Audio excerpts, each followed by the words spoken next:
Hi guys, it's Kelly from Bok Bok Bouquet, and today I wanted to go over how to give your chicken the best chance and rate of recovery when they are sick, because today our 10-year-old rooster isn't doing too well, and I wanted to just go over the steps that we do and how we get our chickens better when they're sick. The first thing you're going to want to do is isolate them from the flock, because if they're not feeling well, the other flock members could pick on them, and they don't need any sort of stress like that when they're just trying to get better. They need all their energy going towards getting better, not being stressed out by other flock members or possibly getting bullied. So the first thing you're going to want to do is isolate them from the flock, and usually I would recommend a hospital pen or a grow out pen, but if the temperature and the weather, like in the summer or the winter, is too harsh and it won't allow it, like right now it's January, the beginning of January, and it was like 20 degrees last night, and you do not want your chicken to be just trying to stay alive from the temperature. You want it to focus all its energy to fighting whatever illness it's battling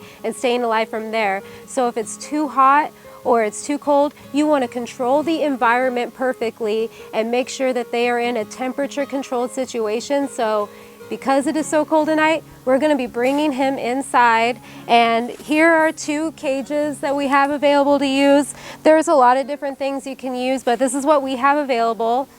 So we're going to bring him inside, and then I'm going to show you how we set that up. I'm just going to line the bottom of this little rabbit cage with a puppy pad. My girlfriend gave me a bag of these and they work really well. We've used pine shavings in the past, or even just paper towels or a regular old towel, but these puppy pads work phenomenally actually. So I'm just going to line the bottom of this cage. Now that we're inside and we have the temperature controlled and no environmental factors are going to be bothering our poor sick bird, you're going to want to have, of course, some feed available, and they're going to need some vitamins or electrolytes in their water. Electrolytes are really good for chickens when they're sick, and here I have Nutridench, which is from Rooster Booster, and it's a really good vitamin supplement to give to your chicken when they're sick. So you're going to be wanting to mix some of that in their water.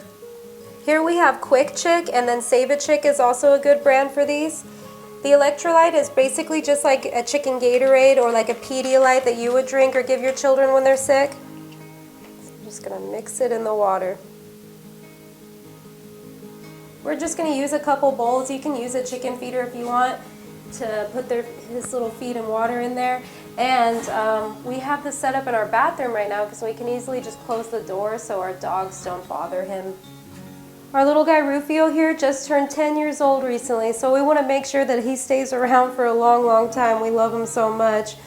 And besides whatever your vet has prescribed you or whatever treatment that you have your chicken on, you're going to want to make sure that they are eating and drinking, because if they are eating and drinking, they will stay alive, and then they will usually get better. As long as you can keep them alive, they will usually get through whatever illness they're going through and just stay alive. So if they aren't eating, you can usually entice them to eat by offering them one of their favorite treats. Scrambled egg is full of nutrition and it is great for chickens, and it usually always works. Chickens will usually love scrambled egg. That's a good treat to offer them. Watermelon is another one, and that gets a lot of hydration into them as well. And if they aren't drinking, you're going to want to use an irrigating oral syringe and syringe them liquid, because if they're not drinking, they will not survive. When syringing liquids to them orally, it's easy if you just pull it at the side of their beak and then watch for them to swallow. Chickens can aspirate very easily, so make sure you don't do too much at once, and you just do a little at a time and just watch them swallow. So make sure that they are eating and drinking whether you have to intervene or not. And if they will not eat the watermelon or scrambled egg or their favorite treat, you can mix some water with some egg yolk in the irrigating syringe and syringe them orally too. Right now we have their feed from Scratch and Peck Feeds in there with them. They love that, and we have a little bit of his favorite snack, the Scratch, mixed in there on top too. So I'm glad that he's taking a moment to eat right now. So if your chicken is sick, remember these things. Control their stress, control their temperature, make sure they're eating, make sure they are drinking, and they will usually make it through and survive.